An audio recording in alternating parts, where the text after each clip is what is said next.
Mummy હું જમી લઉં? હે મમ્મી હું જમી લઉં? ના અરે હોમવર્ક બાકી છે તારે. જો આ બધું હોમવર્ક પહેલું પતાવી દે બેટા. પછી મને ભૂખ બહુ લાગી છે. હા તો જમી લે. શું જમવાનું તારે? જો જમવામાં છે કે ખીચડી છે, પાપડ છે અને ઢોકળા છે. અને હા તો બપોરે મેં પ્રોગ્રામ કર્યો. શું તું વાત કરતો તો મને બેટા? એમાં છે કે આપણે ક્યારે જવાનું છે? હવે આપણે બાજુ જઈએ. આખો પ્રોગ્રામ શું છે આપણે કહી દો આપણાને. આપણે પપ્પા અને મમ્મી બાઇકમાં જશે ને આપણે બસમાં જવાનું છે. તો તારે ને મારે બસમાં જવાનું છે. તો દાદાને શું કરશું? દાદા ઘરે રહેશે પણ દુકાન ચાલુ કરીને આપણી. હા દુકાન શનિવાર ચાલુ હોય, બી રવિવાર ચાલુ હોય. તું બસમાં તને લઈ જાવ ને એટલે મારે બહુ માથા તું બધા જ વાતો કરો મને એ શું કરું છું? મારે આ ભાઈ સ્વભાવ એવો છે. મારે વાતો જ સ્વભાવ છે તારો. પછી જો તારે એક કામ કરવાનું આપણે છે ને તારે શું કહેવાનું? તારે આખી ટિકિટ ના લેવી પડે આપણે. તારે શું કરવાનું? હવે તું 7મી ભણે પણ તારે શું કહેવાનું? ચોથું ભણું. અને વર્ષ ભલે તારે 12 હોય પણ શું કહેવાનું? 9 વર્ષ. હા એટલે આપણે આખી ટિકિટ ના લેવી પડે. લે બા ને દીકરો બે ચીટિંગ કરે છે આ તો. બસ સ્ટેશન ને કંડક્ટર ને આપણે થોડો ચૂનો લગાડવો પડે. હવે બા જો પાછું બીજું શું એ બસમાં તો પડીકા ના લે. અમારી સામે જો આમ જો બસમાં તો પડીકા ના લે તો પાછો એ તો હેરાન બહુ કરે બસમાં તો. પડીકા તો ખાવા પડશે ને. પછી મોબાઈલ માંગે મારા મોબાઈલ વગર બસમાં ના બેસું એવું નહીં કરવાનું.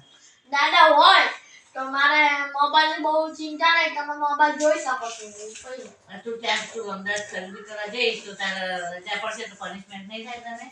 પનિશમેન્ટ શું કહેવાય? પનિશમેન્ટ તો થશે.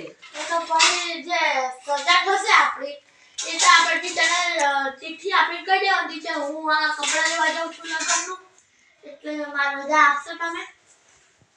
પપ્પા જોડે આપણે જશું. આપણે અહીંયા જવું જ પડશે તારે. નહીં ચાલે. ના ચાલે નહીં આપણે. તો પછી ઓલો માપ ના લેવા પડે ને આપણે કોટી સૂટ ને અમે લાવશું બધું.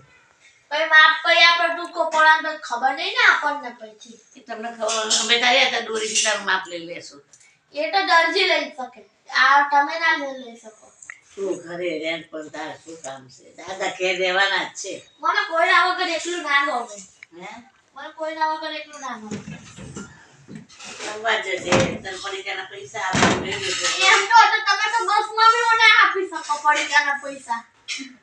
બહુ જબરો હો બાકી બહુ જબરો ખિલાડી તું બાકી. એ તો થોડો ખેલાડી છે આપણે. યસ આપણી બહુ ટાઈમ. હેલો દોસ્તો, જય સ્વામિનારાયણ. આ મારો સ્કૂલનું લેસન છે. સેકન્ડ ડે નું લેસન છે. તમે જોઈ શકો છો કે પહેલું છે મારું લેસન. ગુજરાતીમાં પહેલું આવ્યું છે પાઠ 11નું એ. અને બીજું છે આપણે વિજ્ઞાનમાં બી આપેલું લેસન તમે જોઈ શકો છો. અને છે આપણું ગણિતમાં બી આપ્યું છે. આપણે ગણિતમાં લેસન બહુ અઘરું હોય છે એટલે અઘરું હશે.